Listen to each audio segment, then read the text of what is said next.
ஐயா வணக்கம். வணக்கம். ம்.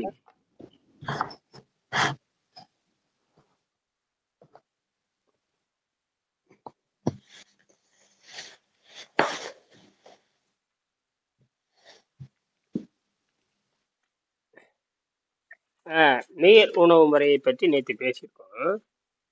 கூட்டி கழித்து பார்த்தால், அதாவது 4 வகையான விஷங்கள் நம்ம உடம்பு இப்படித்தான் செலவு பண்ணுது. நம்ம உணவு உள்ள போட்டோம்னா அது என்ன நினைக்கிறாங்கன்னா திங்கிறோம் வெளியே போகிறோம்னு நினைக்கிறோம்.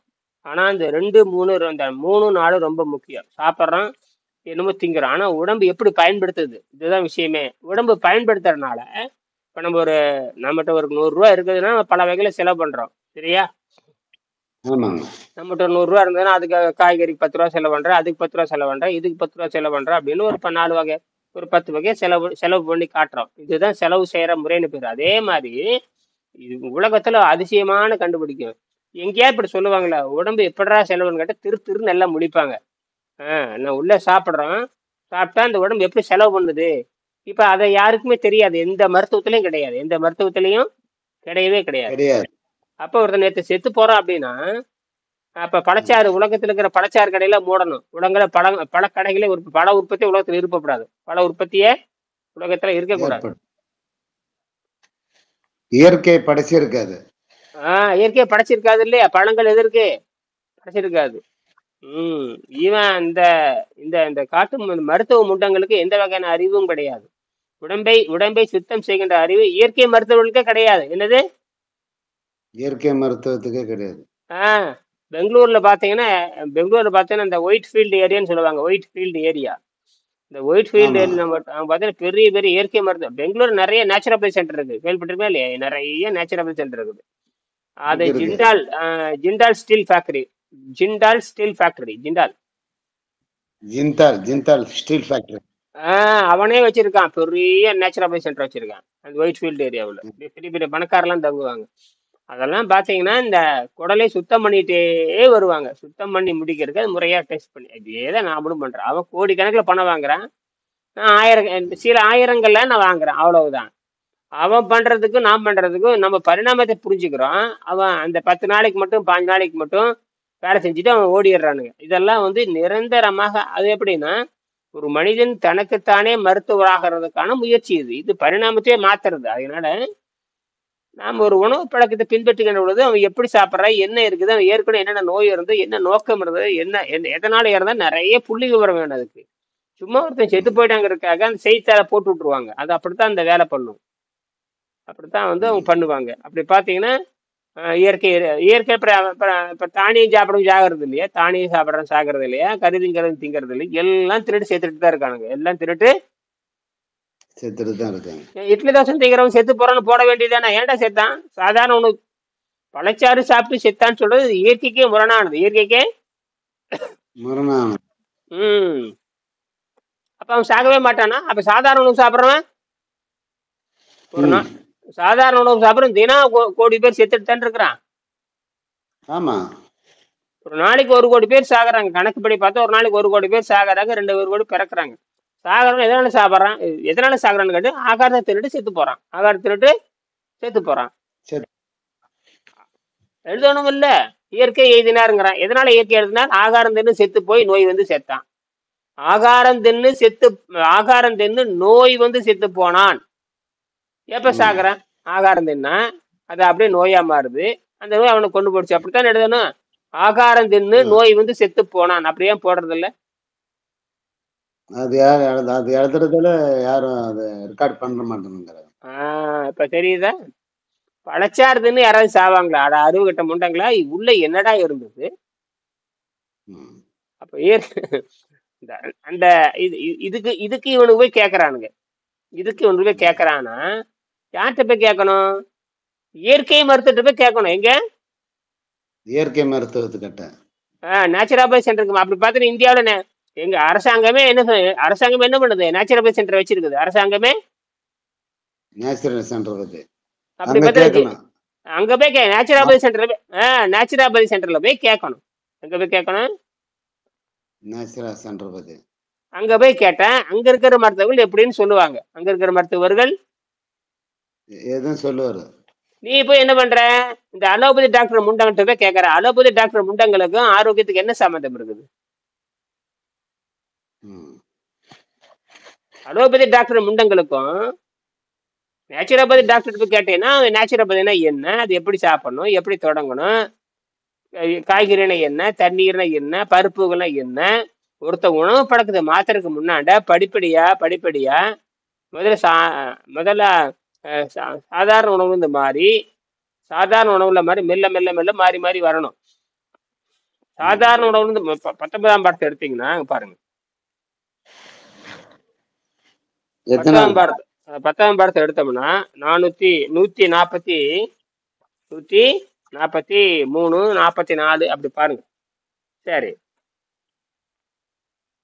இங்க பாருங்க.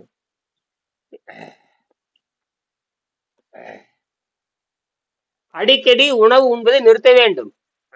நாம என்ன பண்றோம்னா முதல்ல நீர் பயிற்சி ஆரம்பிக்கிறோம். என்னது? நீர்ப்பயிற்சி ஆரம்பிங்க. நீர் பயிற்சி ஆரம்பிச்சு 3 மணி ஆரம்பத்தை புதுசா தொடங்குறாம இருக்க. புதுசா தொடங்குறவனுக்கு முதல்ல அவன் அசைவத்திலிருந்து சைவத்துக்கு வந்திருக்கணும். முதல்ல அசைவத்திலிருந்து சைவத்துக்கு வந்து அதுல வந்து 1 மாசம் 2 மாசம் பழகி இருக்கணும். அசைவத்திலிருந்து சைவத்துக்கு வந்திருக்க வேண்டும். அது அடிப்படை. அசைவத்திலிருந்து பால், இறைச்சி, முட்டை, இறைச்சி, முட்டை, பால், வெண்ணெய் 4 விட்டுருக்கணும். நாட்டையும் விட்டுட்டு முதல்ல சைவத்துக்கு வந்து இந்த முண்டை என்ன பண்ணிருக்கும்னா கண்டதை தின்னு போட்டு நேரடியாக பழச்சாருக்கு வந்திருக்குது. கண்டதை தின்னு போட்டு நேரடியாக பழச்சாறு. பழச்சாறு என்பது அது ரத்தத்தை பழச்சாறு என்பது விஷத்தை வேகமா இழுக்கும். ஆனால் ஏற்கனவே சேமிக்கப்பட்ட அந்த குடலை சேமிக்கப்பட்ட சளிய பூரா வெளியே எடுக்கணும். முதல்ல என்னது? சளிய பூரா வெளியே எடுக்கணும். அவனை என்ன பண்ணணும் தெரியுமா? பட்டினி போட்டு 12 மணி நேரம் பட்டினி போடணும். அவனை 12 மணி நேரம் பட்டினி போட்டு எத்தனை மணி நேரம்? 12 மணி நேரம் நீர்பயிற்சி பண்ணணும். பண்ணிட்டு கீழே மலைவாயை சுத்தப்படுத்தணும். வெந்நீர் வச்சு அந்த இனிமேக்கன் வச்சு முதல்ல வளவாயை சுத்தப்படுத்தணும். சாயங்காலம் 6 மணிக்கு என்ன பண்ணணும்னா ஒரு 1/2 கிலோ பீட்ரூட் காய்கறி எடுத்து ஒரு சப்பாத்தி வச்சு கொடுக்கணும். என்னது? நல்ல 1/2 கிலோ வேக வைத்த பீட்ரூட்டை ஏதோ ஒரு காய், என்னது மருந்தடிக்காத காயா இருக்கணும். மருந்தடிக்காத காய். இந்த மாதிரி வந்துட்டாவே மருந்தடிக்காத காய், தூய தண்ணீர், தூய காற்று, இதுலதான் நிக்கணும். முதல்ல மருந்தடிக்காத காய் உறுதிப்படுத்தணும். சுத்தமான காற்றை உறுதிப்படுத்தணும். சுத்தமான தண்ணீர் உறுதிப்படுத்தணும். இந்த 3 உறுதிப்படுத்தப்பட வேண்டும். மருந்துல இருக்கா எங்க வைக்கிற? மருந்துல இருக்கா எங்க இருக்குது? மருந்து இல்லாத தானியம் எங்கே இருக்கிறது? இதெல்லாம் யாரு பண்றது? இதெல்லாம் யார் காரணம்? இதெல்லாம் இயற்கை மனிதன் வந்து பழச்சாறு சாப்பிட்டானா, பழங்கள் சாப்பிட்டானா, என்ன சாப்பிட்டாத்தானா உடம்புல என்ன இருக்குதுன்னு முதல்ல கண்டுபிடிக்கணும். அது காக்காய் உட்காரும் பொழுது பழம் விழுந்துச்சு. காக்காய் வந்து உட்காருது, அங்க பழம் பழுத்து நிக்குது. என்னது? பழம் பழுத்து நிக்குது. உட்காரும் பொழுது அது டப்புனு கீழே விழுந்துருது. உடனே காக்காய் வந்து உட்கார்ந்துங்காட்டி பழம் விழுந்ததுங்கிறாங்க. பனம் பழத்துல அருவாள் போட்டு வெட்டினா கூட பனம் பழத்தை வெட்ட முடியாது, அவ்வளவு கெட்டியா இருக்கும். புரியுதா? அது பழுத்து போய் கலண்டு விழுகிற மாதிரி உட்காருது. அந்த நேரத்துல காக்காய் சொல்லுவாங்க, காக்காய் உட்காரும் பொழுது பனம்பழம் கீழே விழுந்த மாதிரி. பனம்பழத்துல அவ்வளவு சீக்கிரம் எடுக்க முடியாது. அப்ப அது உழுக போகுது. இவன் சாக போகிற நேரத்துல எதாவது சாப்பிட்டு இருக்கான், செத்து போயிட்டாங்கிறான். அதுக்கு எத்தனையோ காரணம் இருக்கலாம். எத்தனையோ காரணம் இருக்கணும். அப்படி பாத்தீங்கன்னா இந்தியாவில மட்டும் 1 லட்சம் நேச்சுரோபதி சென்டர்கள் அதெல்லாம் எடுத்து மூடணும்.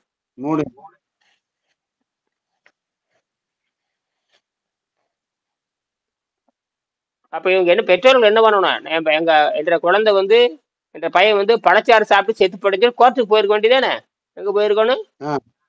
கோர்ட்டுக்கு போக வேண்டியதானே? போன என்ன ஆகு? டார கிழிச்சு விட்டுருவாங்க. கிழிச்சு விடுவாங்க. யார் மேல போயிட்டு அவன் கேஸ் போடுங்க? நீ நேச்சுரோபதி மேல கேஸ் போடு. இல்ல, இயற்கை மேலதான் அவன் கேஸ் போடணும். பழம் சாப்பிட்டு அப்ப நேச்சுரோபதி டாக்டர் கூட ஓடி வருவாங்க, சொல்லுவாங்க இல்லையா? அப்படி பாத்தீங்கன்னா அலோபதி டாக்டர் எத்தனை மேல வேண்டிய கேஸ் போடுற? எல்லாத்தையும் கேஸ் போடணும் இல்ல? அவன் எத்தனை திருட்டுத்தனம் பண்றான், எத்தனை மாதிரி உடம்புக்கு எடுத்து சாகடிக்கிறான், ஏன் எல்லாத்தையும் விளக்க போடுறது இல்ல? அப்ப உனக்கு இம்யூனிட்டி இல்ல. அந்த பழம் சாப்பிட்டா கூட, இந்த பழம் சாப்பிட்டு உடல் இயற்கையாகவே எதிர்பார்த்தல இல்ல. நோய் வந்துட்டாவே உடல் நம்ம உயிரை தாங்க வைக்கிற மாதிரி இருக்கணும். என்ன சொல்லியிருக்காங்க? உயிர் போகுதுடாவே என்ன அர்த்தம் தெரியுமா? உயிர் போகுதுன்னு என்ன அர்த்தம்? உயிர் என்பது ஒரு சக்தி. உடல் அந்த சக்தியை தாங்க இயலாத பொழுது சாவு ஏற்படுகிறது. உயிர் என்பது ஒரு சக்தி. அந்த உயிர் என்பது ஒரு சக்தி. உடல் அந்த சக்தியை, அதாவது 143ஆம் பக்கம். உடல் என்பது ஒரு சக்தி. உடல் அந்த சக்தியை தாங்க இயலாத பொழுது சாவு ஏற்படுகிறது. வாழ்க்கையின் தராதரம் உடலின் நிலையை பொறுத்தது. நம் உடலின் தன் உடம்பு தன்னைத்தானே குணப்படுத்திக் கொள்ளும் இயற்கையை புரிந்து கொண்டு அதை நாம் தடுக்காமல் இருக்க வேண்டும். உடல் உயிரை காப்பாற்றி வைத்துக் கொள்ளும் வரை நாம் பார்த்து கொள்ள வேண்டும். நம் உடல் நமக்கு சொந்த டாக்டராக இருக்கிறது. இதுக்கெல்லாம் என்ன அர்த்தம்? இதுக்கெல்லாம் இவ்வளவு விஷயத்தை சொல்றான். இவ்வளவு விஷயத்தை நாம சொல்லுகிறோம். இதெல்லாம் பரிணாம அறிவியல் சித்தாந்தம் தெரியாம இந்த குருட்டு முண்டம் என்ன பண்ணி இருக்குது? ஏதோ தின்னு செத்து போயிருக்குது. ஆமா, இந்த பெற்றோர் முண்டைகளுக்கும் அறிவு இல்லை. இவனெல்லாம் பள்ளிக்கூடம் போய் படிச்சிருக்கான். அறிவு கட்டம். பள்ளிக்கூடத்துல பழம் சாப்பிடு, வைட்டமின் ஏ இருக்கு, வைட்டமின் பி இருக்கு, வைட்டமின் சி இருக்கு வளர்றாங்கல்ல. அப்புறம் அதெல்லாம் தப்பான்னு கேக்குறேன். அதெல்லாம் தப்பா? அப்ப இட்லி தோசை சரியா? ஏன்டா உடம்பு பெருத்துச்சு? முதல்ல உடம்பு இணைக்கிறதுக்காக தின்ன. சரி, உடம்பு ஏன்டா பெருத்துச்சு? நாசமா போனவனே, அட நாசமா போன முண்டமே, ஏன்டா உடம்பு பெருத்துச்சு? அறிவுகட்ட முண்டமே. குண்டு பெருக்கிறப்ப அப்பனாத்தா கேட்கணும். அட அறிவுகட்ட முண்டமே, இப்படி திங்காதரா முண்டம், பண்ணி மாதிரி திங்காதுன்னு சொல்லியிருக்கணும். பண்ணி மாதிரி என்னதுன்ட்டு சொல்லியிருக்கணும் அப்பா அம்மா. ஏன் சொல்லல? பெற்றோர்கள் தான் காரணம். அந்த கொலைக்கு காரணமே பெற்றோர்கள் தான். என்னது? பெற்றோர்கள் தான். இப்ப உணவுகள் கெட்டு போச்சு இல்ல, அது காரணம் உன்னோட உணவு பழக்கம் தானே காரணம். வீட்டுல அப்புறம் பொண்டாட்டி காரணம். என்னது? சமைச்சு போடுற பொண்டாட்டி காரணம். உன்னை வளர்த்தா மாதிரி உங்க அப்பா அவங்க காரணம். இப்படி எல்லாம் போயிட்டே இருக்குதா இல்லையா? அப்படி பார்த்துட்டு போயிட்டு 1000 ஆண்டுக்கு போகும். எங்க போக? 1000 ஆண்டுக்கு. 1000 ஆண்டு தப்பு எப்படி வெங்கடாச்சலம் சரி செய்வாரு? அப்ப நீங்க தான் புரிஞ்சுக்கணும். இது 1000 ஆண்டு தப்பு. எத்தனை ஆண்டு தப்பு? 1000 ஆண்டுகள் தப்பு. 1000 ஆண்டு தப்ப நீங்க என்ன பண்றீங்க? இப்ப சரி பண்றீங்க. எப்ப சரி பண்றீங்க? இன்னைக்கு வந்துட்டு எனக்கு இந்த மாதிரி படம் பிடிக்கல, எதனால தொந்தரவாயிடுது, யாரும் அது பின்பற்ற முடியும். காசு இருக்குதுன்னு இன்னைக்கு சம்பாதனை பண்றோம், காசு இருக்குன்னு எதுனாலும் சாப்பிடணும் இருக்கிறதா இருக்கு. பணத்தை கொடுத்து சாப்பிட்டு இன்னைக்கு சாப்பிடறான் மனுஷன். அதேதான். சரி, இப்ப நான் என்ன பண்றேன்னா, ஆகாரத்திற்கும் ஆரோக்கியத்திற்கும் நேரடியான தொடர்பே. முதல்ல பழச்சாருக்கும் ஆரோக்கிய நல்லா புரிஞ்சுக்கணும். பழச்சாருக்கும் ஆரோக்கிய சம்மந்தம் இல்லை, பழங்களுக்கும் ஆரோக்கிய சம்மந்தம் இல்லை, இட்லி தோசைக்கும் ஆரோக்கிய சம்மந்தம் இல்லை. இப்படி உணவுக்கு முதல்ல நல்லா புரிஞ்சுக்கணும். எது சாப்பிட்டாலும் ஆரோக்கியம் தராது. எது சாப்பிட்டாலும்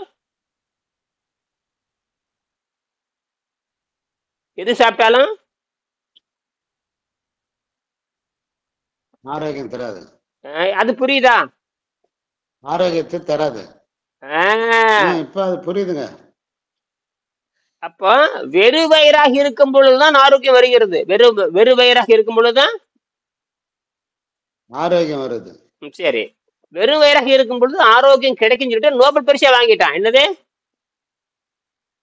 நோபல் பரிசு? 2016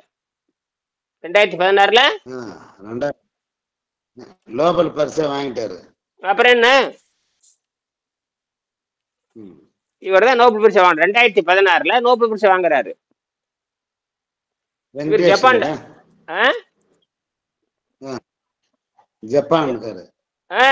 அதெல்லாம் தெரிஞ்சு ஜப்பான்காரன் 2016 வயிறு ஓய்வாக இருக்க நோன்பு இருங்கிறான். வாரத்துக்கு ஒருக்கா நோன்பு இருங்கிறான். 40 தினம் நோன்பு இருக்கிறான். நாம என்ன பண்றான்? 3 மணி நேரம் நோன்பு இருக்கிறான், முறிக்கிறான். 4 மணி நேரம் நோன்பு இருக்கிறான், முறிக்கிறான். நீர் நோன்பு அவசியம். நீரை அருந்தித்தான் வெறு வயிறாக இருக்க வேண்டும். நீரை அருந்தித்தான் வெறும் வயிறா இருக்கணும். நீ கண்டத்தின விட்டு கம்முன்னு இருக்கப்பட, சும்மா வாய் மூடிட்டு இருக்கப்பட. அந்த நீர் மருந்து அருந்தணும், தொண்டில் இருக்கிற விஷயத்தை கீழே இறக்கிடணும், நீர் பயிற்சி செய்யணும். ஒரு 3 மணி நேரம் நீர் பயிற்சி, 4 மணி நேரம் செய்யணும். அப்புறம் வேக வைத்த காய்கறி சாப்பிட்டு தொண்டை கீழே விஷயத்தை இறக்கணும். இப்படி பழக்கப்படுத்தணும். இதுக்கே 3 மாசம் ஆகும். 3 மாசம் 4 மாசம் ஆகுது. அப்ப இடைவெளி விட்டு விட்டு விட்டு செஞ்சுட்டே வரும். அப்புறம் இப்படி எல்லாம் இருக்கு. அப்ப படிப்படியாக மெதுவா ஆரம்பிச்சு சேர்ந்து விட்டு போட்டு யூடியூப்ல ஏதோ பார்த்தேன் பேசினேன்னு சொல்லி போட்டு குருட்டு முண்டமா செய்யுது. இதுக்கு முன்னாடி தின்னதெல்லாம் தப்புன்னு உணர வேண்டாமா? அது முன்னாடி சாப்பிட்டு தானே எடுக்கணுமேன்றது எனக்கு நினைப்பே இல்லை. அப்புறம் அதை சொல்லணும். நல்ல இது கண்டதெல்லாம் தின்னுன்னு சொல்லணும். பேட்டி சொல்ல அவங்க அப்பா நான் தான் சொல்லணும். என் பையன் கண்டதெல்லாம் எங்க வீட்டை நாங்க தான் சமைச்சு கொடுத்தோம். நானும் என் பொண்டாட்டியும் சேர்ந்து சமைச்சு கொடுத்தோம். அது தின்னு பண்ணி குட்டி பேர் மாறிட்டேன். அப்ப அதை சொல்லணுமல்ல. அதோட வியாதியில அங்கப்பா அந்த விஷமெல்லாம் அப்படியே இருக்கு இல்லைங்களா? அதை சொல்ல நாங்க இந்த மாதிரி சாதாரண இட்லி தோசை தின்னுதாண்டி இப்படி பெருத்து போனோம்னு சொல்லணும். இட்லி தோசை கறி மீன் கோழி முட்டை கருவாடு இத்தனை இளவெல்லாம் தின்னுதான் அவன் கெட்டு போனான். அதை முதல்ல சொல்லியிருக்கணும். இதுக்கு முன்னாடி என்ன பழக்கம்னு கேட்டிருக்கணும். இப்ப பழச்சாறு சாப்பிட்டு செத்து போற சரி, இதுக்கு முன்னாடி என்ன வெங்காயத்துக்கு அதெல்லாம் தின்னேன்னு கேட்கணும். என்னது என்ன வெங்காயத்துக்காக சாப்பிட்டேன், எதுக்காக சாப்பிட்டேன், எதுக்காக சாப்பிட்டேன், ஏன்டா பெருத்துச்சு பன்னிக்குட்டி மாதிரி. ம், அப்ப சொல்லுவாங்க, மூடிட்டு சொல்லுவாங்க, அந்த மருத்துவர்கள் சொல்லுவாங்க, ஆமா அப்படி தின்னு கூடாது. அதுதான் அப்படி நீ ஏன் பெருத்து கிடக்குற? அப்புறம் ம். எந்த மருத்துவனாலும் வயிறு பெருக்காதுன்னு இருக்கானான்னு கேட்கறேன். இந்த மருத்துவனாவது வேறு வயிறு பெருக்காதுன்னு இருக்கானா? எந்த மருத்துவனோட வயிற்றுலயாவது பீ இல்லாம இருக்கா? எல்லாருக்குமே இருக்குங்க. ஆனா நமக்கு மட்டும் ஏன் இல்ல? சுத்தப்படுத்திருக்கிறோம், நீர் பயிற்சி பண்ணிட்டு இருக்கிறோம். நீர் பயிற்சி பண்ணிட்டோம், நீர் பயிற்சி பண்றோம், காய்கறி பயிற்சி பண்றோம், திடப்பயிற்சி பண்றோம், மறுபடியும் திரவப்பத்துக்கு வர்றோம், காய்கறிக்கு போறோம், மறுபடியும் திடப்பொருளுக்கு போறோம். இப்படி மாத்தி மாத்தி மாத்தி மெல்ல மெல்ல பழகி பழகி பழகி பழகி பழகி படிப்படியா உள்ள இருக்கிற விஷத்தை பூரா கரைச்சி எடுக்கிறோம். மாத கணக்கில் நீர் பயிற்சி செய்து கரைத்து எடுத்த பிறகுதான் கடைசியில் இந்த உடம்பு சுத்தமாகிறது. கடைசியான எப்ப? மாச கணக்காகும். என்னது மாசம் கணக்கில் கரைச்சி கரைச்சி எடுக்கணும். 3 மாசம் ஆகலாம், 4 மாசம் ஆகலாம், 5 மாசம், 6 மாசம் கூட ஆகும். அதுக்குதான் 1 வருஷம் வச்சிருக்கேன்.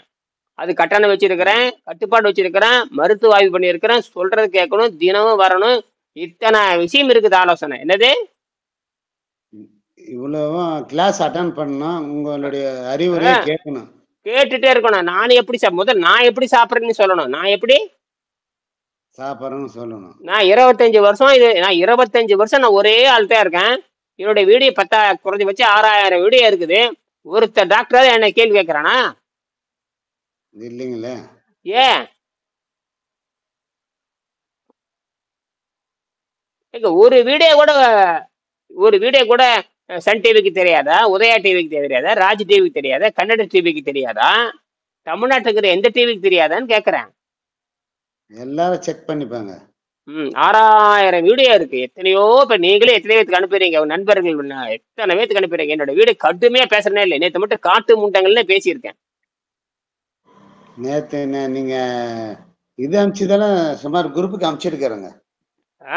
தப்பு தப்பா தின்னு சாக வேண்டியது இப்போ ரெக்கார்ட் ஆகுது பாருங்க. எல்லாம் ரெக்கார்ட் பண்ணி போட்டுரும். நம்ம என்ன நினைக்கிறோமோ மக்கள் புரிஞ்சுக்கிட்டோம். என்னது மக்களுக்கு புரியட்டும். அவனை சாக விடாம பண்றதா நம்ம வேலை. எப்படிடா சாக? அதுக்கு இப்ப சொல்லியாச்சு. அதுக்கு முறையா அப்ப என்ன சொல்றோம்? இந்த பல இயந்திரங்கள் கூட்டமைப்பாக இருக்கிற காரணத்தினால படிப்படியாக மாற வேண்டும். மறுபடியும் 144 நமக்கு எடுங்க.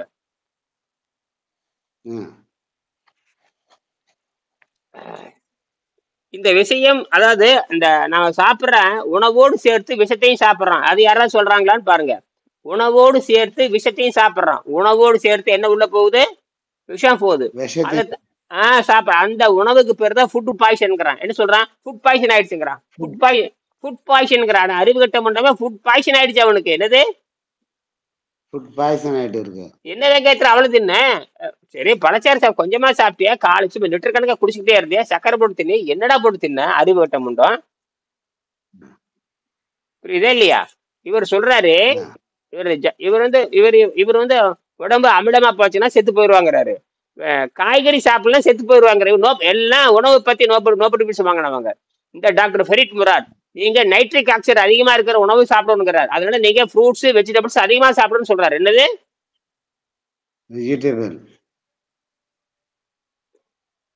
இவரே நோபல் பரிசு வாங்குறாரு. இந்த உடம்பு அடைச்சு அடப்பு இருந்திருக்குது அவன் உடம்புல. அந்த அடப்பை எடுக்க தெரியல. அதனால அதாவது காய்கறி சாப்பிடும்போது காய்கறி தண்ணீர் படைச்சு இதெல்லாம் சேர்த்து சாப்பிட சொல்றாரு. இப்படி சாப்பிட்டா உடம்புல இருக்கிற எல்லா அடப்பு நீங்கி அவன் மரணத்துல இருந்து தப்பிக்கிறான்னு எழுதுறாரு. மரணத்துல இருந்து தப்பிக்கலாம் எழுதுறது என்ன? நைட்ரிக் ஆக்சைடு அதிகமாகுது உங்க உடம்புல. நைட்ரிக் ஆக்சைடு அதிகமாகணும்னா என்ன சொல்றாரு? எல்லா அடப்பும் நீக்குங்கிறாரு. அப்ப அவன் ஏன் செத்து போறானா? அடைச்சிருச்சு. அடைச்சனா தான் எல்லாரும் 30 வயசு 40 வயசுக்குள்ள சாகுறான். 50 வயசுக்குள்ள செத்துறான். அப்ப அந்த பழச்சாறு சாப்பிட்டதுக்கு காரணம் இல்ல, ஏற்கனவே பல அடப்ப உள்ள இருந்திருக்குது. என்னது? வேற எல்லா பக்கமும் பிளாக் ஆயிட்டு இருக்கு. ஆமா. இந்த பழச்சாறு சாப்பிடும் பொழுது ஏற்கனவே இருக்கிற அடப்பு இருக்குது பாருங்க, அந்த அடப்போடு சேர்ந்து இந்த பழம் வேகமா விஷத்தை இழுத்துட்டு வருது. இழுத்துட்டு வந்து வெளியேற முடியாம நின்றுச்சு. வெளியேற முடியாம நின்னு போச்சு. இப்ப தண்ணி நிறைய ஊத்துற சாக்கடை வந்து ஏற்கனவே அடைச்சிருக்கிற. சரியா? அந்த அடப்பை எடுத்து விடாமையே தண்ணி ஊத்திக்கிட்டே இருக்கிற. தண்ணி நம்பிருச்சு. என்னது? தண்ணி நம்பி வெளியே போகுது. ஏற்கனவே பைப் அடைச்சு கிடக்குது. என்னது? பைப் அடைச்சு கிடக்குது. இவன் நினைக்கிறான் தண்ணி ஊத்துனா அடப்பு போயிருங்கிறான். அடே, அந்த அடப்பை முதல்ல உடைச்சிடணும். என்னது? அடப்பை முதல்ல வெளியே எடுக்கணும், உடைச்சு ஓபன் பண்ணி விடணும். அது தெரியும். அதுக்கு என்ன மருந்து என்ன உணவுன்னு தெரியல. என்னது? என்ன உணவுன்னு தெரியாம அப்ப என்ன அது தெரிஞ்சு அந்த அடப்பை எடுக்காமையே தண்ணி ஊத்துனா சரியா போகும். தண்ணி ஊத்துனா எப்படா சரியா? பைப்பு ஏற்கனவே அடைச்சு கிடக்குது. பைப்பு ஏற்கனவே அடைச்சு கிடக்குது. அப்ப என்ன ஆகுது? ஓவர்ஃப்ளோ ஆகி டிச்சுட்டு வெளியே வந்து ஊரவே நாரம் பண்ணிட்டு இருக்குது. ஊரவே நாரமணி. அப்ப என்ன? அப்ப சாக்கடையில் இருக்கிற அடப்பை முதல்ல எடுக்காம மழை பெய்யறப்ப சாக்கடை அடைச்சு கிடக்கு வெளியே உடையாந்துருதே இல்லையா? ஒழுங்கா சாக்கடை தூர்வாரி இருந்தா எல்லா தண்ணி ஒழுங்கா போகுமே இல்லையா? அப்படித்தான் இவன் செத்து போறான். செத்து போறான். அதுக்கு என்ன காரணம்? கூட நேச்சுரோபதி காரணம். அப்ப நேச்சுரோபதி காரணம் வாய் திறக்கத்துல எவனுமே. ஏன்னா இந்தியாவில எத்தனை நேச்சுரோபதி இருக்கு, அதெல்லாம் பேசணுமே இல்லையா? நான் தானே பேசுறேன். ஏன் ஒரு நேச்சுரோபதிக்காரவங்க பேசல? யாரும் ஒன்னும் வரல. அவங்ககிட்ட போய் இவன் கேட்கல. அவங்ககிட்ட போய் இவன் கேட்கல. போய் யார்கிட்ட கேட்டுக்கிற? பன்னிக்கறி இதுங்கள்ட்ட போய் கேட்கற. என்ன போய் கேட்கற? பன்னிக்கறி இதுங்கள்ட்ட தான் போய் கேட்கற. பன்னிக்கறி திங்கிறவன், மாட்டுக்கறி திங்கிறவன், முட்டை திங்கிறவன், கோழி திங்கிறவன், பால் குடிக்கிறவன், உடம்புல எது எது ஜீரணமாகாதோ அதை திங்கிறவன்ட்ட போய் கேட்டா என்ன தெரியும் அவனுக்கு? அது உண்மைதாங்க.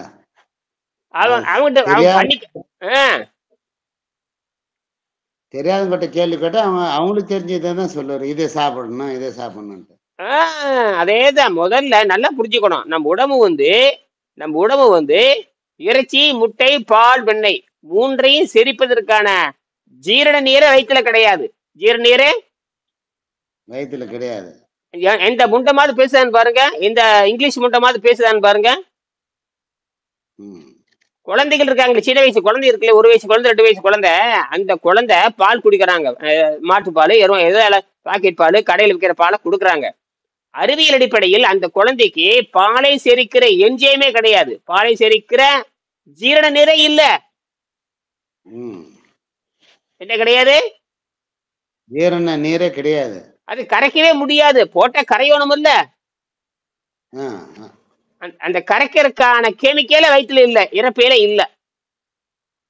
அப்ப டாக்டருங்க எல்லாம் பால் கொடுன்னு சொல்றாங்களாங்க. அறிவில்லாத காட்டு முண்டங்கள் அர்த்தம். என்னது? ஹார்லிக்ஸ் கொடு, பூஸ்ட் கொடு, ஹார்லிக்ஸ் கொடு. அதாங்க, அது கடை வியாபாரிகள் சொல்றான். வியாபாரிகள் சொல்வதே பணம் வாங்கிட்டு சொல்றான். என்னது?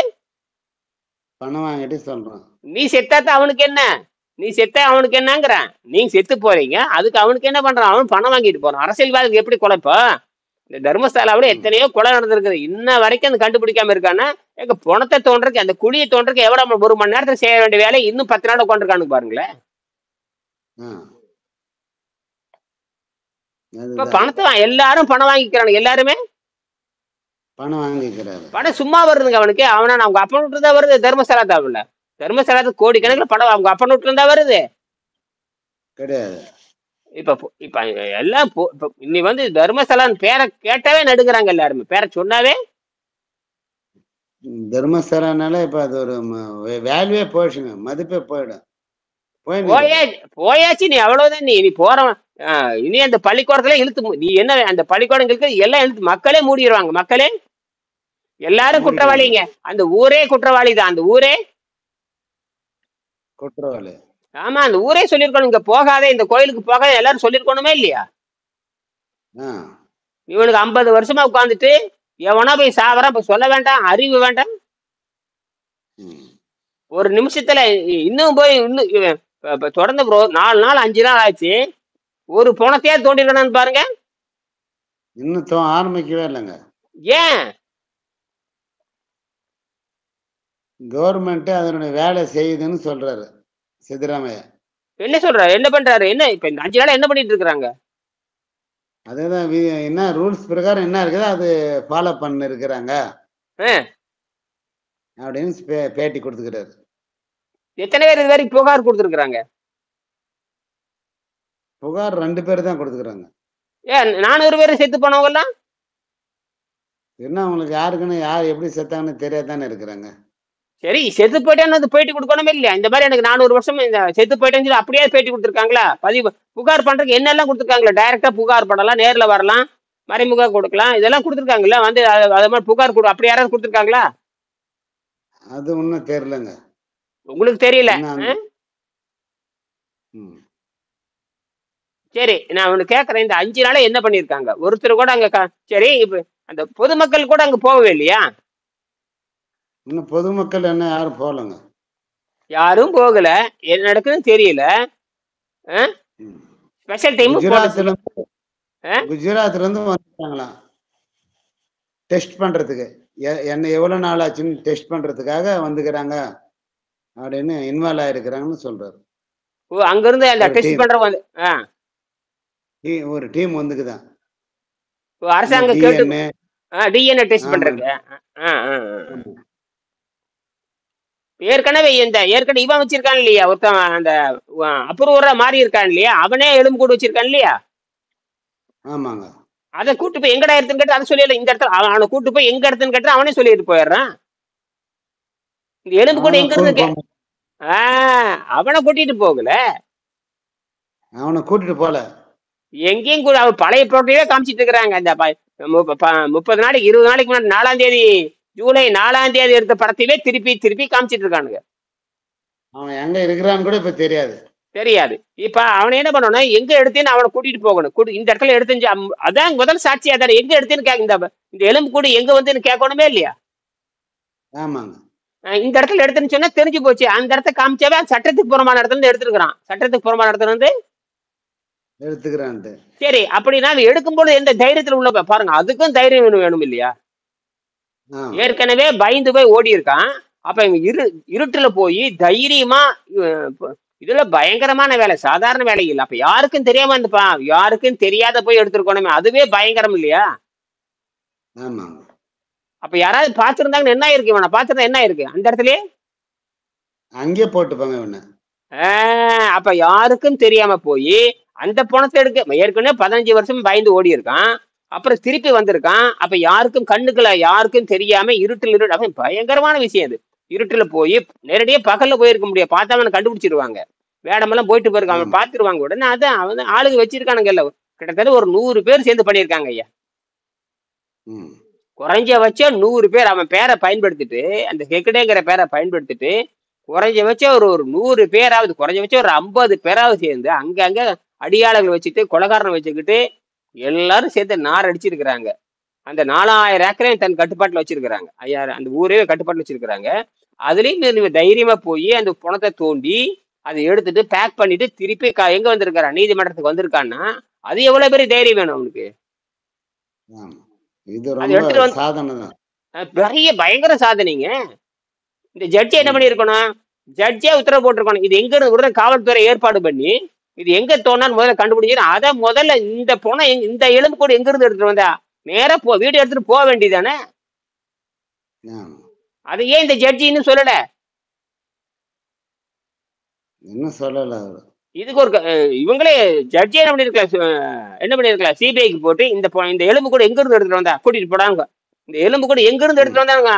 சாதாரண கேள்வி நமக்கு வர கேள்வி ஜட்ஜுக்கு வராதா? வரும். ஏன்னா இவரு வேற எங்கன்னா சுடுகாட்டு இருந்து எடுத்துன்னு வந்தா கூட இந்த எங்க எடுத்தோம்னு அந்த இடத்துல எலும்பு கூட இருக்கும், இது அது ஒன்னாவதுன்னு மேட்ச் பண்ணிடலாமா, இங்கதான் எடுத்தானேட்டு. ஆமா, தெரிஞ்சது முதல்ல இந்த கையில வச்சிருக்க எலும்பு கூட ஆதாரம் கண்டுபிடிச்சிடலாமே இல்லையா? அதை வச்சு அவன் எங்க நோன் நடுறதுக்கு எடுத்தா அங்க இன்னும் பீஸ் இருக்கு இல்லைங்களா எக்ஸ்ட்ரா. நிறைய பீஸ் இருக்குமில்ல, விட்டு போனதுல இருக்குமில்ல. இவன் வரும்பொழுது என்ன பூரா உச்சியிலிருந்து உள்ளங்க 247 எலும்பு எலும்பே எடுத்துட்டு வந்திருக்கான். ஏதோ கொஞ்சம் எடுத்துட்டு வந்திருக்கேன். இதனுடைய தொடர்புடையது எங்க மிச்சம் இருக்கும் இல்லையா? அது எடுத்தாலே அது இது அது 2 ஒண்ணா எடுத்தா இந்த இடம் தான் தோணுனாரு தெரிஞ்சிடும். அந்த எலும்பு இந்த மேட்ச் ஆச்சுன்னு வச்சு, இப்ப கை எலும்பு இருக்குது, கால் எலும்பு இல்ல, கால் எலும்பு இருக்குது, இடது கை எலும்பு இருக்குது, இடது கால எலும்பு இல்ல. உடனே இதோட மேட்ச் ஆச்சுன்னு கண்டுபிடிச்சிடலாம், முடிஞ்சு போச்சு. சிம்பிள். கண்டுபிடிச்ச ஒன்னா செக் பண்றாங்களா விஞ்ஞானிங்க, ஆராய்ச்சி பண்ணாலும் தெரிஞ்சிடுது இது அது தான், இந்த குடும்பத்து இந்த உறுப்பு சேர்ந்தது தான் தெரிஞ்சிடுது. இது சிம்பிள். நமக்கே தெரியுது, இது தெரியாம இருக்குமா என்னங்க? என்ன இது உடம்புல மட்டும் 220 ஆரம்பத்துல 300 எலும்பு இடமே இருக்குதுங்கிறான். அப்புறம் வளர வளர வளர எல்லாம் ஒன்னா சேர்ந்துடும். வளர வளர ஒன்னா சேர்ந்து 210 எலும்பு வருங்கிறான். முதல்ல ஆரம்பத்துல 300 எலும்பா இருந்தது, அது இடைவெளி விட்டு விட்டு அப்படி நல்லா சேர்ந்து கடைசியில 215 216 எலும்பு கடைசியில நிக்கும். 216. அவன் தண்ணீரை போட்டு கூட அந்த எலும்பு அவ்வளவு சீக்கிரம் கரையாது. எலும்பு அவ்வளவு சீக்கிரம் கரையாது. தோடு கீழே எல்லாம் கரைஞ்சி அடையாளம் எல்லாம் போயிடும். ஆனால் எலும்பு அப்படியே தான் இருக்கும். எலும்புக்கு கட்டு பாரமா இருக்கும். எலும்பு பாரமா இருக்கும். புரியுதுங்களா? எலும்பு அவ்வளவு சீக்கிரம் கரையவே கரையாது. எலும்பெல்லாம் கரையறதுக்கு 100 வருஷம் ஆகும். எலும்பு கரையறதுக்கு 100 வருஷமா? எலும்பு அரிக்கவே முடியாது. அது பாறை மாதிரி அறியுது. என்னது? கால்சியம் பாறை, பவள சிட்டு மாதிரி. கடலுக்கு தண்ணி இருக்கு இல்லையா, கடல் தண்ணிக்குள்ள பாத்தீங்கன்னா பவள பாறைகள் இருக்கும். பவளம் பவளம் பவளம். தங்கத்துல வைக்கிறமே, மோதிரத்துல வைக்கிறோம் இல்லையா, பவளம். அதே சுண்ணாம்பு தான். அதே சுண்ணாம்புங்கிறான். அதே சுண்ணாம்பு. நம்ம உடம்பே சுண்ணாம்பு தான். எலும்புன்னு சொல்றோம் இல்லையா, அதுக்கு பேரு கால்சியம். சுண்ணாம்பா மாறிடும். என்னவா மாறிடும்? சுண்ணாம்பா மாறுதுங்க. சுண்ணாம்பா மாறி பயங்கர இரும்பு மாதிரி. நம்ம உடம்ப காப்பாத்துறதே எலும்பு தான். நம்ம உடம்ப காப்பாத்துறது எலும்பு தான். அந்த எலும்பை சுத்தி தான் எப்படி காங்கிரீட் கம்பி உள்ள வைக்கிறேன். கட்டடத்துக்கு காங்கிரீட் கம்பி வச்சுதான் மேல கட்டுற மாதிரி. காங்கிரீட் கம்பியில டபக்குன்னு கீழே விழுந்துரும். காங்கிரீட் கம்பியில விழுந்துரும். இப்ப இவ்வளவு விவரம் இருக்க நமக்கே இவனுக்கு என்ன பண்றானுங்க, இவனுக்கு போய் அந்த ஒரு நிமிடத்தை நான் ஒரு மணி நேரம் செய்யறேன். நானும் தினம் வீடியோ பார்த்துட்டு தான் இருக்கிறேன். இவனை கூட்டிட்டு போய் இந்த எலும்பு எங்க எடுத்தேன்னு கேட்க, இந்த எலும்பு எங்க எடுத்த நட போடான்னு சொல்லி கூட்டிட்டு போய் அதை பண்றது விட்டு போட்டு இன்னும் கதை பேசிட்டு இருக்கானுங்க. தினம் வீடியோ பேசிட்டு இருக்கா. ஒண்ணுக்கு ஒரு கேவலமான நாடு தான் கர்நாடக நாடு. என்னது? மக்களுக்கு இந்நேரம் மானரோசம் ஏங்க நாங்களே எடுத்து சொல்றேன்னு போயிருக்கணும் இல்லைன்னு 1 லட்சம் பேர் சேர்ந்துட்டு நாங்களே மக்கள் நாங்க நம்பிக்கை இல்லை எங்களுக்கு, நாங்க அந்த ஊரை சுத்தப்படுத்துறோம்னு போக வேண்டியது நாங்களும் சுத்தப்படுத்துறோம். நாங்க மஞ்சுநாதனை நாங்க சுத்தப்படுத்துறோம். மஞ்சுநாதனை நாங்க சுத்தப்படுத்தோம்னு சொல்லிட்டு ஆளுக்கு ஒரு மம்டி கடப்பார் எடுத்துட்டு மணப்பாறை மம்டி கடப்பார் குப்பை தோன்ற மாதிரி எல்லாம் எடுத்துட்டு போயிட்டு இருந்தா நல்லா இருந்திருக்கு. இந்நேரம் அதை விட்டு போட்டு சும்மா பேட்டி கொடுத்துட்டு இருக்கானுங்க எல்லாரும். சும்மா மக்களுக்கு நல்ல மக்களுக்கு என்ன சொல்லணும், எல்லாரும் நாமளே கிளம்பி போலான்னு எல்லாம் இறங்கி ஒரு சமூக சிந்தனைகள் இருக்கிற போறோம். பள்ளிக்கூடத்துக்கு வரும்போது என்ன பண்ணணும், ஆளுக்கு ஒரு மம்டி சமட்டி கடப்பாறை எடுத்துட்டு நேரம் எங்க போகணும், அந்த நேத்ராவதி நிதிக்கு போயிருந்தீங்கன்னா சரியா போச்சு. மக்கள் புரட்சியை என்ன பண்ணுவீங்க? மக்கள் புரட்சியை என்ன பண்ணணும்? ஒன்னும் பண்ண முடியாது. இவங்க செய்யமா சொல்லணும். உங்கள் மேல் நம்பிக்கையில ஒரே ஒரு வார்த்தை, எவனும் உள்ள வராதீங்க. உங்கள் மேல் நம்பிக்கையில நாங்களே பாத்துக்கிறோம். எங்க கோயிலை நாங்க சுத்தம் பண்ணிக்கிறோம். எங்க கோயிலை நாங்க சுத்தம் பண்ணிக்கிறோம். எங்க நதியை சுத்தப்படுத்திக்கிறோம். எங்களுக்கு நதி கேவலமா இருக்கு. இன்னைக்கு கோயிலுக்கு கூட போக தேவையில்ல, நதியை சுத்தம் பண்ணி போயிடலாம் இல்லையா? நதிய சுத்தம் படுத்தின்னு போலாம். நதி யாருடைய? அப்பனோட சொத்து. அது பொதுவானது. பொதுவானது. அங்கதானே நீ வச்சிருக்கிற. அந்த கோயிலுக்கு அதுக்கு 1 கிலோமீட்டரா எத்தனை? 1/2 கிலோமீட்டரா கோயிலுக்கு நதிக்கு? 1 கிலோமீட்டர் வருது. நீங்க போய் பாத்துருக்கீங்களா? போயிருக்கேன். சுமார் முறை போயிருக்கேன். ஒரு 4-5-6 முறை போயிட்டு இருக்கு. அப்ப அந்த கோயிலுக்கும் அதுக்கு 1 கிலோமீட்டர் தான். உங்க அப்பனோட சொத்தான்னு கேக்குறேன் நான். அதுக்கு ஏன்டா நீங்க போகல? இப்படி எல்லாம் யோசிக்க வேண்டியது இருக்குது. நல்லது நடந்தாகணும். சரி, முடிச்சுக்கலாம். சரிங்களா? ஆகியனால படிப்படி எப்படி மாறணும்? நம் முன்னோர்கள் ஏகாதசி, அமாவாசை, கார்த்திகை, சஷ்டி போன்ற நாட்களில் உண்ணாவிரதம் இருந்தார்கள். இந்த காரணத்தினாலதான் உடலில் உள்ளே சேரும் விஷப்பொருள்களை குறைக்கும் இன்னொரு வழிமுறை இருக்குது. சரி, அப்ப பாத்தீங்கன்னா ஆடி மாசம், அமாவாசை, இந்த மாதிரி நிறைய மாசம் என்னென்னோ விழா எல்லாம் வருது இல்லையா? அப்ப உண்ணா நோன்பு இருப்பாங்க. இது இந்த காலத்து எவனும் உண்ணா நோன்பு இருக்கிறது இல்ல. அப்ப அப்பெல்லாம் பார்த்து ஒரு நாள் உண்ணாந்து இருப்பாங்க, 2 நாள் உண்ணாந்து வந்துட்டு சாதாரண உணவு போவாங்க.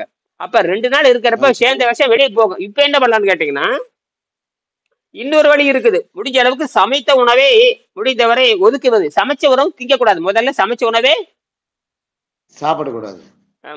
அதுதான் நாத்தம். பிண வாடை அடிக்கிறதுக்கு காரணம் அதுதான். வயிறு கெட்டு போறதுக்கு காரணமே இந்த இட்லி, தோசை, பூரி, பொங்கல் இதெல்லாம் சமைத்த உணவு. நாசமா போன உணவை தின்னு தின்னு தின்னு தின்னு கக்கூசா மாத்தி வச்சிருக்கிறான். அதை முதல்ல எடுக்கணும், நிறுத்தணும். அப்புறம் ஈன்ற வரைக்கும் பச்சை காய்கறி பாருங்க, சமைத்த உணவுகளை சாப்பிடணும். ஈன்ற வரைக்கும் பச்சை காய்கறிகள், கொட்டைகள், பழங்கள் முதலியவற்றை உணவு கொஞ்சம் கொஞ்சமா சாப்பிட்டு முதல் கொஞ்சோண்டு பச்சை காய்கறி சாப்பிட்றது, கொஞ்சம் காய்கறி சாப்பிட்றது. அப்ப இப்படி கொஞ்சம் கொஞ்சமா சாப்பிட்டு தண்ணி குடிக்கிறது.